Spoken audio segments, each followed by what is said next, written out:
हम आदिकाल से इन जंगलों में वास करते आए हैं। ये जंगल हमारे हैं। धर्म परिवर्तित करके अंग्रेज हमसे हमारे जंगल नहीं छीन सकते। भाइयों, अंग्रेजों के सामने मत झुको, आत्मसम्मान के लिए खड़े हो।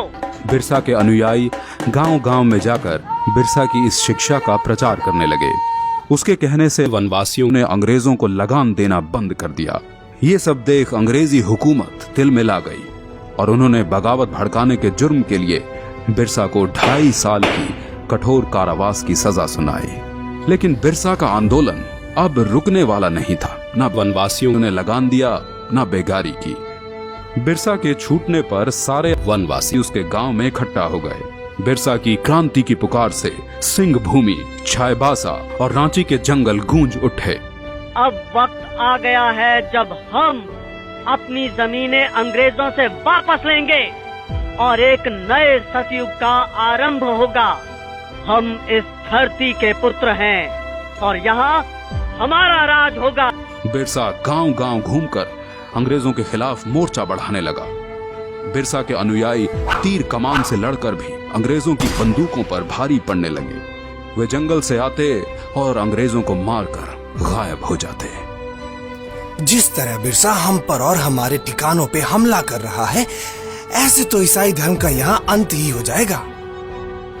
बिरसा वनवासियों को ईसाई बनने नहीं देगा। हम बिरसा के सिर पर भारी इनाम रखेंगे, फिर देखते हैं वो भागकर कहाँ जाता है। हाँ, क्यों नहीं? रुपयों के लालच से भी किसी वनवासी ने बिरसा से गद्दारी नहीं की और अंग्रेजों को एक के बाद एक हार का सामना करना पड़ा।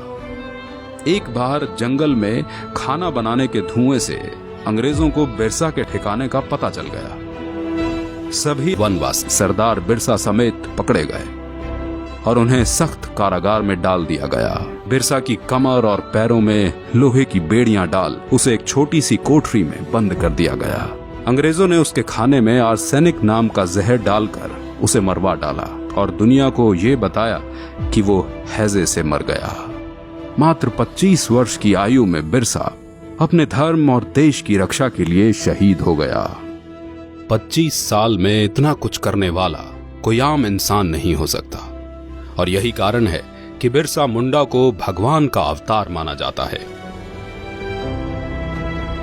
आजादी के बाद कांग्रेस की सरकार बन गई और उन्होंने ईसाइयों को खुश करने के लिए भगवान बिरसा मुंडा के इतिहास को पुस्तकों से गायब करवा दिया। लेकिन भगवान बिरसा मुंडा आज भी सभी हिंदुस्तानियों के दिलों में जीवित हैं। हम चाहे गांव में रहते हों या शहरों में, हम सब वनवासी हैं, क्योंकि हम सब जंगलों से ही तो आए हैं। भगवान बिरसा मुंडा सभी वनवासियों के भगवान हैं। वो हमारे भगवान हैं।